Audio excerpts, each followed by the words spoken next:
Welcome, beautiful buddies, saint-germain family, to episode 7 of PSGINT reacting to tweets. Let's just get straight into it as usual. Alrighty, let's zoom in a bit and let's do this. Well, stand with you, Mbappe. You're the face of Real Madrid. You have to carry mid like Bellingham, Güler, Vinicius, week in, week out. No one in Madrid deserves number 10 more than you. Mbappe obviously got the number 10. Like it was official before, but now it's even more official. Yeah, I mean, it always made sense. I think if Vinny like wanted the 10 and Mbappe got it instead, then it would have been a bit more disgusting. But like, I've seen people like defend Güler, that Güler should have gotten it. Yes, profilistically, Güler is a number 10. Mbappe is a number 7 or a number 11. That's usually what they give to the goal-scoring wingers. But I mean, that don't matter anymore. There's so many other players that should not be wearing certain numbers, but they have them on. Salah a 10. Mbappe is more of a 10 than Salah is a 10. I'm sure Salah has 10 at Liverpool. But yeah, so when it comes to these numbers, a lot of it has to do with marketability. And I mean, Mbappe is by far the most marketable Madrid player. Why don't you want him to have the number 10? Even Mbappe with 9, it didn't suit him that well. It's either 7 or 10 for Mbappe. Even 10, I disagree. It should be 7. Probably when Vinny leaves the club, maybe Mbappe takes it. But I mean, number 10 is a legendary number, so he'll probably keep it. But yeah, that's my opinions about it. Still think he's being misprofiled striker when he's a winger? Oh, Nico Jackson. That's the thing. Nico Jackson, he's like he loves being in the spaces. He's not a traditional number 9, like a striker, as they want to say. But he's neither a winger, like a touchline winger. He's someone that likes to operate in the half spaces. So if you have like either you play a 5 at the back, or you play something that turns into a 5 at the back, like PSG. We turn into a 5/3 at the back when we attack. Then we have 2 players holding the width, 1 player centrally, and then 2 players in the half spaces. That's what Nico Jackson is. He's like a left cam. That's the positions he loves to operate in. And I've always been a football supporter of Nicolas Jackson. I think he's a very talented football player. It's unfortunate. I think Chelsea are expecting stuff from him sometimes that he's not. That's not, what he's best at, but also his mentality sometimes, the misses he's had, some of the moments he's had have not been the best, but yeah. Yeah, I heard the reports. I mean, just the good performance of Zaire and Neves. I mean, Neves, yes, whenever he play right back, apart from that, with Portugal, he's disastrous as a right back. But a right back at PSG is so good, but not just because Neves is so good. Warren, on the other hand, he hasn't been a single good performance with a right back, center midfielder, or anything.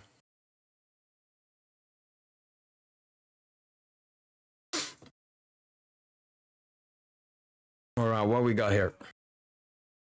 Who's better in Lamine Yamal? It's me, Graham Mental from our Prison Prince. Yeah, I will try to find the video because I've seen it. So, Desiree Dua was doing like an interview. Dua was doing like an interview with like kids or something. He was on the television. Yeah, right here. And they asked him, and he said, of course it's me. Here it says only me, but I've seen some say, of course it's me. But yeah, I mean, I don't like when players talk like that, but when it comes to Lamine Yamal, talk, please. Because if there's any football player in the world that deserves this kind of talking and so on about him, is Lamine Yamal. And the funniest thing about all of this is Barca fans. Barca fans have been defending Yamal that he does not have an ego and he's not narcissistic and all of this. And now they do a city, and now the entire world is going, and they're saying, oh, if Yamal did this, yeah, obviously. When you have a track record of being an ego, you're going to be called out to be an ego. But if you have one moment as Dua here, an ego, that's obviously not going to become a track record. But yeah, obviously it's a bit egoistic from Dua to say that, and especially the way he said it. He said, of course it's me. But as I said, when it comes to Yamal, cook him, man. He deserves all of it. He deserves all of it, man.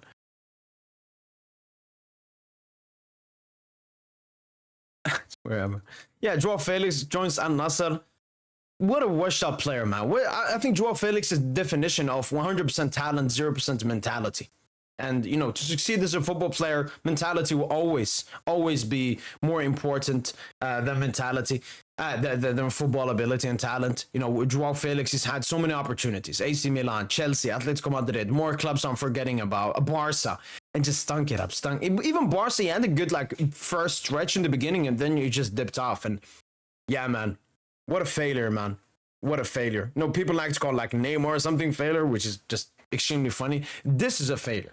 This is a failure because Joao Felix isn't even going to Saudi for the money. He's going to Saudi because nobody wants him. Yes, he was close to going to Benfica and that Ronaldo called him and BS and stuff, but so cooked, man. So cooked. Like, people in school, you should learn about Joao Felix so you don't do the mistakes that he did in his football career, man.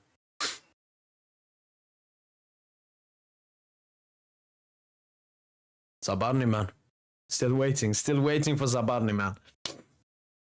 He's like Due from last season.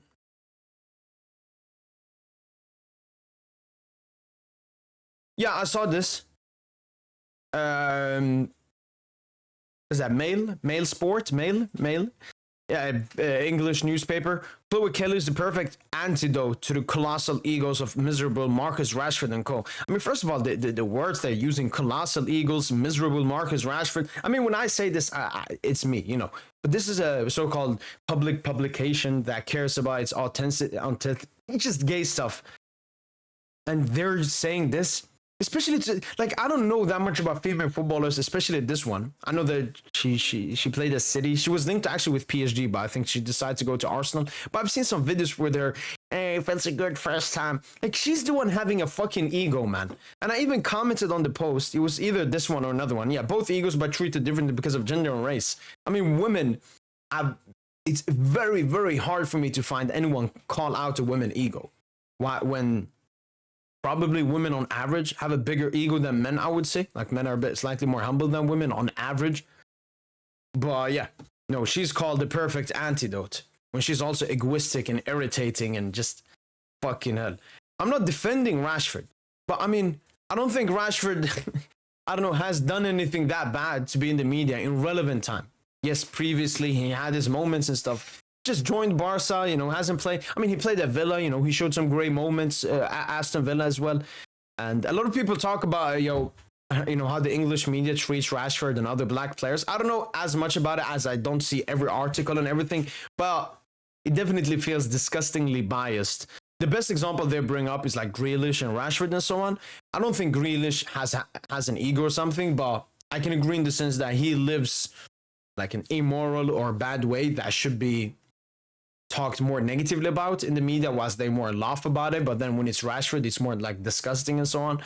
But there's definitely a bias in the media, 100%. Like, she's a female and white, so they're gonna prop her like she's some fucking idol or something. But yeah, shout out to Rashford, man.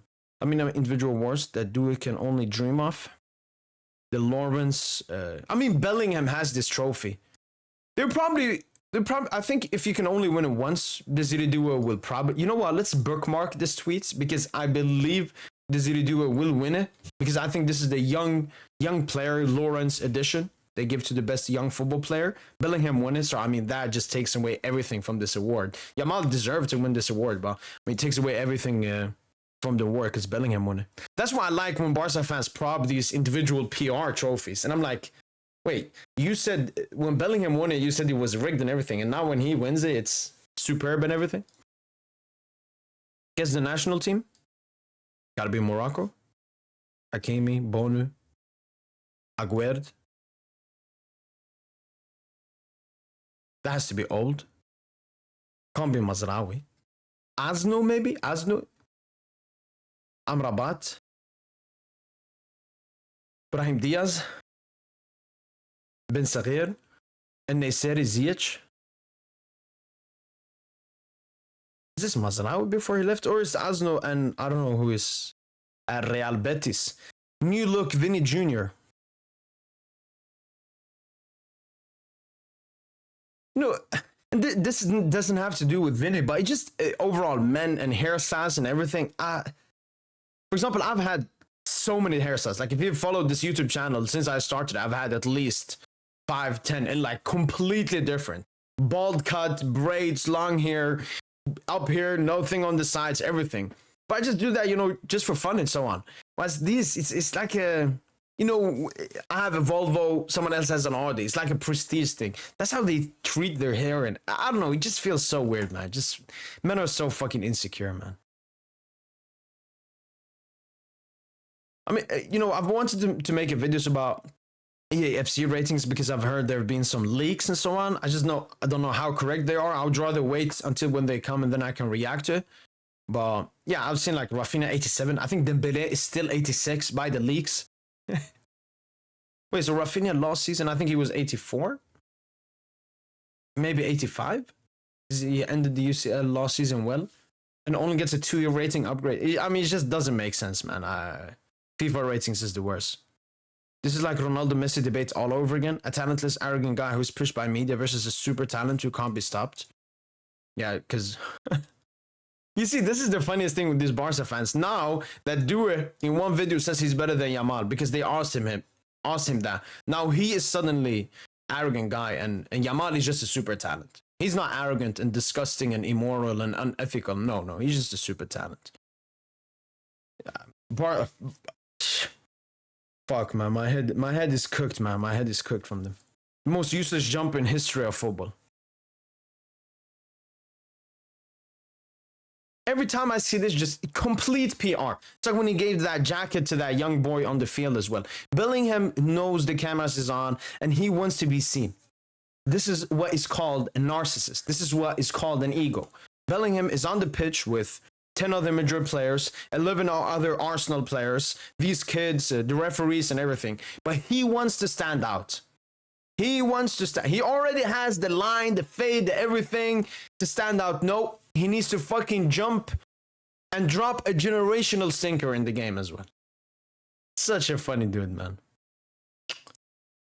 Who is this? Inaki Williams about Barca and Nico. They ran a media campaign that they thought would work. It hasn't been easy. They broke a window of my brother's car. The mirror was vandalized.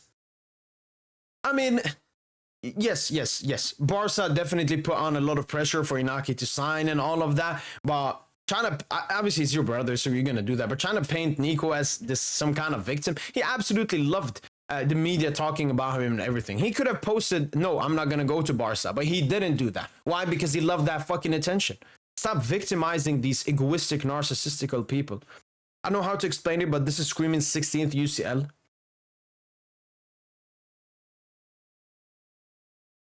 I guess he's talking with the shirts and just the entire picture in general. I mean, I don't see it. I don't think Madrid are top 3 favorites going into this UCL, and the only way they can win it is just like they've won it recently by extreme luck and fugazi.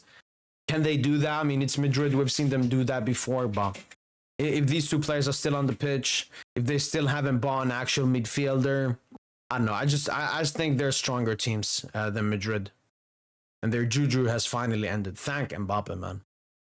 We don't just wear gold, we earn it. What is it with this Barca account tweeting like a fucking 5-year-old, man?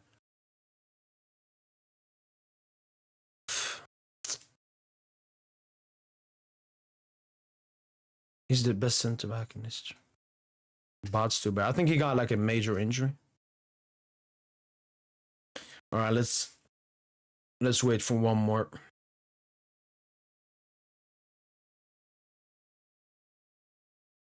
Yeah, you know what? Because I've already seen this tweet before. Official La Liga page using A of edits and picks. It's over.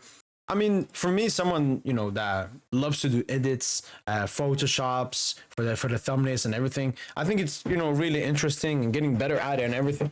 But when La Liga account that has so much money and now you're just going to these free AI video types, I mean, it just feels so fake and unauthentic. Like, where's the quality, man? Even I don't want to use AI in my picks. I want it to be original. I want it to be authentic.